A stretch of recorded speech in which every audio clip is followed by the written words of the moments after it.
Good morning friends, నేను మీ సాయి మల్లేష్ మాట్లాడుతున్నాను. ముందుగా మా ఛానల్ సబ్స్క్రైబ్ చేసి లైక్ చేసి షేర్ చేయండి.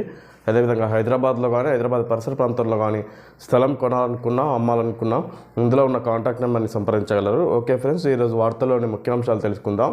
ఈనాడు దినపత్రిక, సీతమ్మను మనవాడే భద్రాద్రి రామయ్య. భద్రాచలంలో శ్రీ సీతారామచంద్రస్వామి వార్షిక కళ్యాణోత్సవం అశేష భక్తజనుల జయజయధ్వానాల నడుమ ఆద్యంతం వైభవపేతంగా సాగింది. మూడు ముళ్ళ బంధంతో సీతారాములు ఒక్కటైన మధుర క్షణాలను భక్తులు తన్మయత్వంతో వీక్షించారు. ఆలయంలోని మిథిలా మండపంలో బుధవారం ఉదయం 10 గంటల 30 నిమిషాల నుంచి మధ్యాహ్నం 12 గంటల 30 నిమిషాల వరకు ఈ మహోత్సవానికి విశ్వక్షేణుల ఆరాధన పుణ్య ఆవచనంతో శ్రీకారం చుట్టారు. సీతారాములకు రక్షా సూత్రాలు కట్టి గృహస్థశ్రమ సిద్ధి కోసం రామయ్యకు యజ్ఞోపవీత ధారణ చేశారు. వేద మంత్రోచ్చారణలు మార్మోగుతుండగా అభిజిత్ లగ్నంలో జీలకర్ర బెల్లం మిశ్రమాన్ని సీతారాముల శిరస్సులపై ఉంచారు. 3 పథకాలు కలిగిన మాంగళ్యాన్ని సీతమ్మ మెడలో ధరింపజేయడంతో కళ్యాణ ప్రాంగణం భక్తుల కరతాల ధ్వనులతో ప్రతిధ్వనించింది. అనంతరం తలంబ్రాల ఘట్టం నయనానందక రంగా సాగింది. సీతారాముల వారి కళ్యాణ తలంబ్రాల విశిష్టతపై సాగిన వేద పండితుల ప్రవచనాలు ఆధ్యాత్మిక జ్ఞానాన్ని పంచాయి. సర్వలోకాలకు రక్షకుడు రాముడు, అలాంటి పరమాత్మకు జరిగే కళ్యాణమే లోక కళ్యాణం. కళ్యాణోత్సవ వేళ మంగళసూత్రాలను భక్తులకు చూపుతున్న అర్చకుడు. అయోధ్య రాముడికి తిలకం దిద్దిన సూర్యుడు. శ్రీరామనవమి వేళ అయోధ్యలోని రత్న కిరీటధారి బాలరాముడి నుదిటిపై బుధవారం మధ్యాహ్నం 12 గంటలకు సూర్యకిరణాలతో తిలకం 4 నుంచి 5 నిమిషాలు సాక్షాత్కరించింది. ఈ అపూర్వ ఘట్టాన్ని ఎల్ఈడి తెరలపై చూసి ఆలయ ఆవరణలోని అసంఖ్యాక భక్తులు పులకించిపోయారు. ఆలయంలోని 3వ అంతస్తు నుంచి గర్భగుడిలోని బాలరాముడి విగ్రహం నుదిటిపై సూర్యకిరణాలు ప్రసరించేలా పైపులు, కటకాలు, అద్దాలతో దీనికోసం శాస్త్రవేత్తలు ఒక వ్యవస్థను రూపొందించారు. ప్రతి శ్రీరామనవమి రోజున శ్రీరాముడి విగ్రహంపై ఈ సూర్యతిలకం ప్రసరించేలా గడియారంలో ముళ్ళులు తిరిగేందుకు ఉపయోగించే పరిజ్ఞానం తరహాలో గేర్ టీత్ మెకానిజం వినియోగించారు. ఈ వ్యవస్థ 19 ఏళ్ళు నిరాటంకంగా పనిచేస్తుంది. ఆ తర్వాత మరోసారి సమయాన్ని సరిచేస్తారు. నల్బాడి అస్సాం ఎన్నికల ర్యాలీ అనంతరం గగనతలంలో హెలికాప్టర్లో ప్రయాణిస్తూ బాలరాముడి నుదుటిపై సూర్య తిలకం ఏర్పడిన అపురూప ఘట్టాన్ని తన ట్యాబ్లో ప్రధాని వీక్షించారు. ఈ చిత్రాలను సామాజిక మాధ్యమాల్లో పంచుకొని భావోద్వేగానికి గురయ్యారు. అయోధ్య, ఢిల్లీ. ఇక్కడ భద్రాచలంలో భద్రాద్రి రామయ్య ఇక్కడ నిన్న శ్రీరామనవమి సందర్భంగా అక్కడ సీతారాముల కళ్యాణ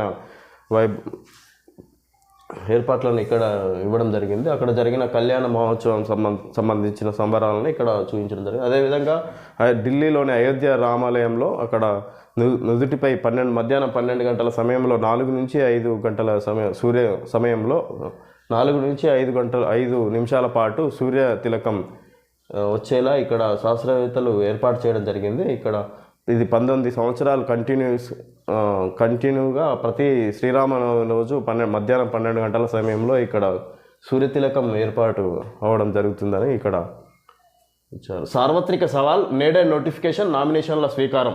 ప్రధాన పార్టీలకు నేతలకు ప్రతిష్టాత్మకం. అస్త్రశస్త్రాలతో సిద్ధమైన కాంగ్రెస్, భాజపా ఇప్పటికే ప్రచారానికి నాంది. అందరి దృష్టి 2 అంకెల స్థానాలపైనే. సార్వత్రిక ఎన్నికల సమరానికి రాష్ట్రం సిద్ధమైంది. శాసనసభ ఎన్నికల అనంతరం మరో ప్రతిష్టాత్మక పోరుకు తెరలేస్తుంది. తెలంగాణలోని 17 లోక్సభ స్థానాల ఎన్నికలకు గురువారం నోటిఫికేషన్ వెలువడడంతో పాటు నామినేషన్ల పర్వం కూడా ప్రారంభం కానుంది. మెజార్టీ స్థానాల్లో విజయమే లక్ష్యంగా ప్రధాన పార్టీలు అస్త్రశస్త్రాలతో సిద్ధమయ్యారు. ప్రధాన పార్టీలైన కాంగ్రెస్, భాజపా ఈ ఎన్నికలపై ప్రత్యేక దృష్టి సారించాయి. శాసనసభ ఎన్నికల్లో అత్యధిక స్థానాలతో రాష్ట్రంలో అధికారం సాధించిన కాంగ్రెస్ పార్టీ 5 నెలల్లోనే ఎదుర్కోబోయే లోక్సభ పోరు ప్రతిష్టాత్మకం కావడంతో హోరాహోరీకి సిద్ధమైంది. మొన్నటి ఎన్నికల్లో 2వ స్థానంలో నిలిచిన బారాస తన సత్తాను నిరూపించుకోవాలన్న పట్టుదలతో ఉంది. శాసనసభ ఎన్నికల్లో ఓట్ల శాతాన్ని పెంచుకున్న భాజపా లోక్సభ పోరులో గతంలో కంటే ఎక్కువ స్థానాలు సాధించాలన్న లక్ష్యంతో బరిలో దిగుతుంది. భాజపాలు అన్ని స్థానాలకు అభ్యర్థులను ఇప్పటికే ప్రకటించగా కాంగ్రెస్ 14 సీట్లకు పేర్లు ఖరారు చేసింది. కరీంనగర్, ఖమ్మం, హైదరాబాద్లకు అభ్యర్థులను ప్రకటించాల్సి ఉంది. పలువురు అభ్యర్థులు తొలి రోజైన గురువారం నుంచే నామినేషన్లు దాఖలు చేయడానికి సన్నద్ధమవుతున్నారు. నెల రోజుల కిందటే ఎన్నికల షెడ్యూల్ వెలువడడంతో ఇప్పటికే రాష్ట్రంలో ఎన్నికల వేడి రాజుకుంది. ప్రధానమంత్రి నరేంద్ర మోడీ, కాంగ్రెస్ పార్టీ అగ్రనేత రాహుల్ గాంధీ, బారాస అధ్యక్షుడు మాజీ సీఎం కేసీఆర్ రాష్ట్రంలో బహిరంగ సభలతో ప్రచారాన్ని ఇప్పటికే ప్రారంభించారు. సిపిఎం భువనగిరి నుంచి పోటీ చేస్తుండగా సిపిఐ పోటీ చేయబోయే స్థానంపై కసరత్తు చేస్తుంది. MIM sitting MP Asaduddin Owaisi మరోసారి హైదరాబాద్ బరిలో నిలిచారు. కాంగ్రెస్ తరపున 3 మహిళలు, భాజపా నుంచి 2, బారాస తరపున 1 పోటీ చేస్తున్నారు. బరిలో సిట్టింగ్ ఎంపీలు 9 మంది. రాష్ట్రంలోని 17 లోక్సభ స్థానాల్లో ఈసారి సిట్టింగ్ ఎంపీల్లో 9 మంది మాత్రమే పోటీ చేస్తున్నారు. అసెంబ్లీ ఎన్నికల అనంతరం కాంగ్రెస్, భాజపాలు చేరికలపై ఈ విధంగా సార్వత్రిక సవాల్, నోయిడా నోటిఫికేషన్, నామినేషన్ల స్వీకారం ప్రధాన పార్టీలకు నేతలకు ప్రతిష్టాత్మకం. అస్త్రశస్త్రాలతో సిద్ధమైన కాంగ్రెస్, బారాస, భాజపా ఇప్పటికే ప్రచారానికి నాంది. అందరి దృష్టి 2 అంకెల స్థానాలపైన. ఇక్కడ మన దేశవ్యాప్తంగా జరుగుతున్న లోక్సభ ఎన్నికలను ఉద్దేశించి ఇక్కడ వివరణ ఈనాడు పత్రిక ఇవ్వడం జరిగింది. ఇక్కడ దీనిలో ముఖ్యంగా కాంగ్రెస్, భాజపా, బీఆర్ఎస్ ఒకదానికొకటి పోటీ పడుతున్నాయని, 3 పార్టీల లక్ష్యం 2 అంకెల స్థానమే, అంటే మినిమం 10 ఎంపీ స్థానాలను గెలవాలన్న ఉద్దేశంతో ఇక్కడ పోటీ పడుతున్నట్టుగా ఇవ్వడం జరిగింది. అదేవిధంగా కాంగ్రెస్ శాసనసభ ఎలక్షన్లో విజయం సాధించడంతో ఈసారి లోక్సభకు సంబంధించిన ఎంపీ స్థానాలను ఎక్కువ స్థానాల్లో, మెజారిటీ స్థానంలో కైవసం గెలవాలన్న ఉద్దేశంతో వాళ్ళు పట్టుదలతో పనిచేస్తున్నారని ఇక్కడ ఇవ్వడం జరిగింది. అదేవిధంగా బారాస 2వ స్థానంలో గెలిచిన శాసనసభ ఎలక్షన్లలో 2వ స్థానంలో సాధించిన శాసనసభ ఎలక్షన్లలో ఈ లోక్సభ ఎలక్షన్లో ఎలాగైనా తమ పట్టు సాగించుకోవాలనే ఉద్దేశంతో వాళ్ళు పనిచేస్తున్నారని ఇక్కడ ఒకరికొకరు పోటీ పడుతున్నారన్న ఉద్దేశంతో ఇక్కడ ఇవ్వడం జరిగింది. అదేవిధంగా కాంగ్రెస్కు కీలకం. శాసనసభ ఎన్నికల్లో 64 స్థానాలతో అధికారంలోకి వచ్చిన కాంగ్రెస్కు లోక్సభ ఎన్నికలు అత్యంత ప్రతిష్టాత్మకంగా మారాయి. 3 లోక్సభ సిట్టింగ్ స్థానాలున్న కాంగ్రెస్ పార్టీ శాసనసభ ఎన్నికల విజయోత్సాహంతో 2 అంకెల ఎంపీ సీట్లు సాధించాలని లక్ష్యంగా పెట్టుకుంది. కాంగ్రెస్ పార్టీ అధిష్టానం, అగ్రనేతలు ప్రత్యేక దృష్టి సారించారు. తొలి ప్రచార సభను హైదరాబాద్ సమీపంలోని తుక్కుగూడలో నిర్వహించగా అగ్రనేత రాహుల్ గాంధీ హాజరయ్యారు. ముఖ్యమంత్రి రేవంత్ రెడ్డి రాష్ట్రంలో ఇప్పటికే ఎన్నికల ప్రచారాన్ని ప్రారంభించారు. బలాబలాలను సర్వేలతో మదింపు చేసుకొని ఏ అవకాశాన్ని వదులుకోకూడదనే ప్రణాళికను కాంగ్రెస్ అమలు చేస్తుంది. రాష్ట్ర ప్రభుత్వం అమలు చేస్తున్న గ్యారంటీలతో పాటు పార్టీ జాతీయ స్థాయి మేనిఫెస్టో అంశాలను ప్రజల్లోకి తీసుకెళ్తుంది. నామినేషన్ల సందర్భంగా ర్యాలీలు నిర్వహించేందుకు కాంగ్రెస్ అభ్యర్థులు సిద్ధమవుతున్నారు. ర్యాలీలు, నామినేషన్ల కార్యక్రమాల్లో కొన్ని చోట్ల ముఖ్యమంత్రి, మరికొన్ని చోట్ల మంత్రులు, ఇతర ముఖ్య నేతలు పాల్గొంటారు. రాహుల్, ప్రియాంకలు పలు ప్రచార సభలకు హాజరు కానున్నారు. ఈ విధంగా కాంగ్రెస్కు కీలకం అన్నట్టుగా ఇది మొన్న ఎలక్షన్లో విజయం సాధించిన 64 సీట్లతో విజయాన్ని, సీఎం స్థానాన్ని కైవసం చేసుకొని కాంగ్రెస్ పార్టీ ఈ విధంగా ఈ లోక్సభ ఎన్నికలకు సంబంధించి కూడా విజయం సాధించాలన్నట్టుగా ఎక్కువ కసరత్తు చేస్తున్నట్టుగా ఇక్కడ ఇవ్వడం జరిగింది. ఈ సభకు, ఈ ప్రచారంలో భాగంగా రాష్ట్రానికి రాహుల్ గాంధీ, ప్రియాంక గాంధీ వచ్చి మన ప్రచారంలో పాల్గొంటారన్నట్టుగా కూడా ఇక్కడ ఇవ్వడం జరిగింది. గంజాయి మిల్క్ షేక్ మత్తు ముఠాల నయా దందా పొడిగా మార్చి విక్రయం. గంజాయి విక్రేతలు కొత్త పంతా అనుసరిస్తున్నారు. హ్యాష్ ఆయిల్ చాక్లెట్లుగా మార్చి విక్రయించడం పాత ట్రెండు. ఇప్పుడు గంజాయిని పొడిగా చేసి విక్రయిస్తున్నారు. టీఎస్ న్యాబ్తో పాటు ఎస్ఓటీ టాస్క్ ఫోర్స్ ప్రత్యేక విభాగాలు హైదరాబాద్ నగరంలో ఎప్పటికప్పుడు మత్తు ముఠాల ఆట కట్టిస్తున్నాయి. వాటి బారి నుంచి తప్పించుకునేందుకు స్మగ్లర్లు కొత్త దారుల్లో నగరానికి గంజాయి తీసుకొస్తున్నారు. తాజాగా జగద్గిరిగుట్ట పోలీస్ స్టేషన్ పరిధిలో ఒక కిరాణా దుకాణంలో సైబరాబాద్ ఎస్ఓటీ పోలీసులు గంజాయి పొడిని స్వాధీనం చేసుకున్నారు. ఈ పొడిని పాలల్లో కలిపి తాగుతారని ఆ దుకాణం యజమాని తెలిపారు. కొన్ని ప్రాంతాల్లో ఐస్ క్రీంలపై హ్యాష్ ఆయిల్ చల్లి విక్రయిస్తున్నారు. ఇటీవలి కాలంలో బీహార్, పశ్చిమ బెంగాల్ రాష్ట్రాల నుంచి గంజాయి చాక్లెట్లు నగరంలోకి ఎక్కువగా వస్తున్నాయి. వీటిపై నిఘా పెరగడంతో పొడిగా మార్చి వేర్వేరు పేర్లతో అమ్ముతున్నారని పోలీసులు చెబుతున్నారు. స్వాధీనం చేసుకున్న గంజాయి పొడి. వయనాడ్ ఎన్నికల ర్యాలీలో సీఎం రేవంత్ రెడ్డి బ్యాలెట్తో ఎన్నికలంటే భాజపాకు భయం ఎందుకు? ఈవీఎంలపై జనాలకు విశ్వాసం లేదు. దక్షిణ భారతంపై మోడీకి చిన్నచూపు. రాహుల్ గాంధీ ప్రధాని కాబోతున్నారు. వయనాడ్ ప్రచార సభలో సీఎం రేవంత్ రెడ్డి. ప్రపంచవ్యాప్తంగా బ్యాలెట్ పేపర్ ద్వారానే ఎన్నికలు జరుగుతున్నాయని, మన దేశంలో బ్యాలెట్ ఎన్నికలుంటే భాజపాకు, ప్రధాని మోడీకి భయం ఎందుకని సీఎం రేవంత్ రెడ్డి ప్రశ్నించారు. కేరళ రాష్ట్రంలోని వయనాడ్ లోక్సభ నియోజకవర్గంలో బుధవారం ఆయన ఎన్నికల ర్యాలీలో పాల్గొన్నారు. బహిరంగ సభలో ప్రసంగించారు. ఈ విధంగా సంబంధించి కేరళ సంబంధించి రాష్ట్రంలో మన సీఎం రేవంత్ రెడ్డి అక్కడ ప్రచార సభలో పాల్గొని అక్కడ ప్రసంగించడం జరిగింది రాహుల్ గాంధీ గురించి. ఇక్కడ రాహుల్ గాంధీ సీఎం ప్రధానమంత్రి కాబోతున్నాడు, వచ్చే ఎన్నికల్లో విజయం సాధించ పక్కా అన్నట్టుగా ఇక్కడ రేవంత్ రెడ్డి కేరళలో ప్రసంగించడం జరిగింది. అదేవిధంగా బ్యాలెట్ ప్రక్రియలో ఎన్నికలంటే ఎందుకు బీజేపీకి భయం? ఇప్పుడు ఈవీఎం ద్వారా నడుస్తున్న ఓటింగ్ పద్ధతి, ఇప్పుడు బ్యాలెట్ అంటే మామూలుగా ఇప్పుడు పేపర్ ద్వారా దాని మీద స్టాంప్ వేసి దాంట్లో మలిసి వేయాల్సి ఉంటుంది. ఇప్పుడు ప్రజెంట్ నడుస్తున్నది మిషన్లో ఈవీఎం ద్వారా బటన్ నొక్కితే ఓటు పడుతుంది. బ్యాలెట్ ప్రక్రియలో ఓటింగ్ అంటే బీజేపీకి ఎందుకు భయం అని ఇక్కడ ఈ విధంగా రాహుల్ గాంధీ రేవంత్ రెడ్డి ఈ విధంగా ప్రశ్నించడం జరిగింది. అక్కడ కాంగ్రెస్లో వలసల ప్రభావం ఎంత? భారస భాజపాల నుంచి భారీగా చేరికలు, హస్తం బలంగా ఉన్న నియోజకవర్గాల్లోనూ ఇదే తీరు.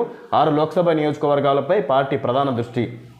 భారీ వర్షాలతో దుబాయ్ అతలాకుతలం, నీట మునిగిన విమానాశ్రయం, పలు భారత్ సర్వీసుల రద్దు. గ్యారంటీగా వచ్చేది మేమే, అన్ని హామీలకు నాది పూచి, మూడోసారి కమలానిదే విజయం. అస్సాం త్రిపుర సభల్లో మోడీ. ప్రధాని మోడీ అవినీతి ఛాంపియన్, ఈసారి భాజపాకు 150 సీట్లే వస్తాయి. ఎన్నికల బాండ్లు అతిపెద్ద దోపిడీ పథకం. అమేఠీలో పోటీపై పార్టీదే తుది నిర్ణయం. రాహుల్. ముగిసిన తొలి దశ ప్రచారం. తమిళనాడు సహా వివిధ రాష్ట్రాల్లోని 102 లోక్సభ స్థానాల్లో రేపు పోలింగ్. అరుణాచల్ అసెంబ్లీకి కూడా కూటముల పోరు. కలిసొచ్చేది ఎవరికి? తమిళనాడులో త్రిముఖ పోటీ. తొలి విడతలో కీలకం. మధ్యప్రదేశ్లో కమల్నాథ్కు చావోరేవో. భాజపాకు చంద్రపూర్ పరీక్ష. చెరువుల కబ్జాలతో ముప్పే, జలవనరులను కాపాడుకోకపోతే ప్రజా జీవనానికే ప్రమాదం. నీటి నిర్వహణ లోపంతో పెరుగుతున్న ఆక్రమణలు. ఈనాడు కథనంపై స్పందిస్తూ జస్టిస్ ఈవి వేణుగోపాల్ లేఖ. ప్రజా ప్రయోజన వాజ్యంగా స్వీకరించిన హైకోర్టు చెరువులు కుంటలు కబ్జాలతో కుంచుకుపోతున్నాయని, వాటిలో నీటి నిల్వ సామర్థ్యం తగ్గిపోతుందని, జల వనరులను పరిరక్షించుకోకపోతే భవిష్యత్తులో ప్రమాదం పొంచి ఉందంటూ న్యాయమూర్తి జస్టిస్ ఈవి వేణుగోపాల్ హైకోర్టుకు లేఖ రాశారు. నీటి నిర్వహణ సక్రమంగా లేకపోవడంతో అభివృద్ధి పేరుతో ఆక్రమణలు పెరిగి చెరువుల్లో నిర్మాణాలు వెలుస్తుండడం పర్యావరణ సమతుల్యతకు ప్రమాదమేనని ఆందోళన వ్యక్తం చేశారు. ఈ అంశాన్ని హైకోర్టు సుమోటాగా తీసుకొని స్పందించాల్సిన అవసరం ఉందని పేర్కొన్నారు. ఈనాడులో మార్చి 21న నాలాల్లో నిర్మాణాలు, చెరువుల్లో విల్లాలు శీర్షికతో ప్రచురితమైన కథనంపై స్పందించిన హైకోర్టు న్యాయమూర్తి జస్టిస్ ఈవి వేణుగోపాల్ ఈ లేఖ రాశారు. సంగారెడ్డి జిల్లాలోని పటాన్ చెరువు, రంగారెడ్డి, నర్సాపూర్ నియోజకవర్గాల్లోని 90కి పైగా చెరువులు, కుంటలు ఆక్రమణలకు గురైనట్లు ఈనాడులో కథనం ప్రచురితమైంది. పటాన్ చెరువు నియోజకవర్గంలోని అమీన్పూర్, జిన్నారం, పటాన్ చెరువు, ఆర్సీపురం మండలాల్లో 69 చెరువులు, కుంటలు ఆక్రమణలకు గురైనట్లు ఈనాడు వెలుగులోకి తెచ్చింది. అలాగే సంగారెడ్డి నియోజకవర్గంలోని కందిం, సంగారెడ్డి, నర్సాపూర్ నియోజకవర్గంలోని హత్నూరా మండలాల్లో 20కి పైగా చెరువులు ఆక్రమణలకు గురయ్యాయి. కొన్ని చోట్ల చెరువుల్లో మట్టి నింపి ఏకంగా 14 అంతస్తులతో భవనాలు నిర్మించగా, అమీన్పూర్ మండలంలోని ఉప్పరవాణి కుంటలో మొత్తం 6.11 ఎకరాల మేర ఆక్రమణలకు గురైంది. మున్సిపల్, రెవెన్యూ, నీటిపారుదల, పోలీస్ శాఖల మధ్య సమన్వయం లేక ఎవరూ పట్టించుకోకపోవడంతో మున్సిపల్, రెవెన్యూ, నీటిపారుదల, పోలీస్ శాఖల మధ్య సమన్వయం లేక ఎవరూ పట్టించుకోకపోవడంతో అక్రమార్కులు ఇష్టారాజ్యంగా నీటి వనరులను ఆక్రమించుకుంటున్నారు. ఇక్కడ సంబంధించి చెరువుల కబ్జాలతో ముప్పే, జలవనరులను కాపాడుకోకపోతే ప్రజా జీవనానికి ప్రమాదం. ఈ విధంగా సిటీలో అక్కడక్కడ మెయిన్ ప్రాంతాలలో ప్రతి ఏరియాలో చెరువులను కబ్జా చేసి ఈ విధంగా ఎవరికి వారు అపార్ట్మెంట్లను, లేకపోతే ఇక్కడ ఏకంగా 14 అంతస్తుల వరకు ఇక్కడ చెరువు కబ్జాలో తీసుకొని ఏర్పాటు చేయడం జరిగింది. ఇక్కడ 14 అంతస్తులతో కొన్ని చోట్ల చెరువులతో మట్టి నింపి ఏకంగా 14 అంతస్తులతో భవనాలు నిర్మించగా, అమీన్పూర్ మండలంలోని ఉప్పరవాణి కుంటలో మొత్తం 6.11 ఎకరాల మేర ఆక్రమణలకు గురైంది. ఈ విధంగా మున్సిపల్, రెవెన్యూ, నీటిపారుదల, పోలీస్ శాఖల మధ్య సమన్వయం లేక ఎవరు పట్టించుకోకపోవడంతో ఇష్టారాజ్యంగా చెరువులను కబ్జా చేసి అక్కడ బిల్డింగ్లు లేపేస్తున్నారు. ఈ విధంగా జలవనరులు తగ్గిపోవడంతో హైదరాబాద్లో వాటర్ సోర్సెస్ తగ్గే అవకాశం ఉంది. దీనివల్ల జనజీవనానికే ప్రజా జీవనానికే ముప్పు ఉన్నట్టుగా ఇక్కడ తెలియజేశారు. మ్యూజియంలో దుండగులు ధ్వంసం చేసిన నమూనాలు, అమరావతిపై ఇంత కక్ష. ఏపీ రాజధాని శంకుస్థాపన ప్రాంతంలో నమూనా గ్యాలరీ ధ్వంసం. ప్రతి నమూనాను పగలగొట్టిన దుండగులు. ఏపీ రాజధాని ప్రాంతం అమరావతిపై వైకాపా ప్రభుత్వ నిర్లక్ష్యానికి, కక్ష సాధింపునకు పరాకాష్ట ఇది. రాజధానికి శంకుస్థాపన జరిగిన ప్రాంతంలో అమరావతి నమూనాలను గుర్తు తెలియని వ్యక్తులు ధ్వంసం చేశారు. రాజధాని నిర్మాణం బృహత్తర ప్రణాళిక. అమరావతి నవ నగరాల రూపురేఖలను వివరించేలా ఏర్పాటు చేసిన మ్యూజియంలో నమూనా గ్యాలరీని జగన్ సర్కార్తో పాటు సిఆర్డిఏ యంత్రాంగం గాలి కొదిలేయడంతో అసాంఘిక శక్తులు దీనిని ధ్వంసం చేశాయి. రాజధానిలో ఆగిపోయిన నిర్మాణాలను పరిశీలించడానికి బుధవారం తెలుగుదేశం పార్టీ, జనసేన, భాజపా కూటమి అభ్యర్థి పెమ్మసాని చంద్రశేఖర్ ఉద్దండరాయునిపాలెం వెళ్ళినప్పుడు రాజధాని రైతులు ఈ విషయాన్ని గుర్తించారు. 2015 అక్టోబర్ 22న ప్రధానమంత్రి నరేంద్ర మోడీ చేతుల మీదుగా ఇక్కడ రాజధానికి శంకుస్థాపన జరిగింది. ఇది సంగతి. ఇది మూడో ఆర్థిక వ్యవస్థగా మారిన పేదరికం పోదు, ఆర్బీఐ మాజీ గవర్నర్ దువ్వూరి. థ్యాంక్ గాడ్ పేదరికమే లేకుంటే మనం కూడా మనజాలము, అందుకే వారిని జాగ్రత్తగా చూసుకోవాలి. ఇక్కడ ఇది సంగతిలో మార్కెట్ ఈ విధంగా ఇవ్వడం జరిగింది. ఓకే ఫ్రెండ్స్, ఈరోజు వార్తల్లోని ముఖ్యాంశాలు తెలియజేయడం జరిగింది. Thank you friends.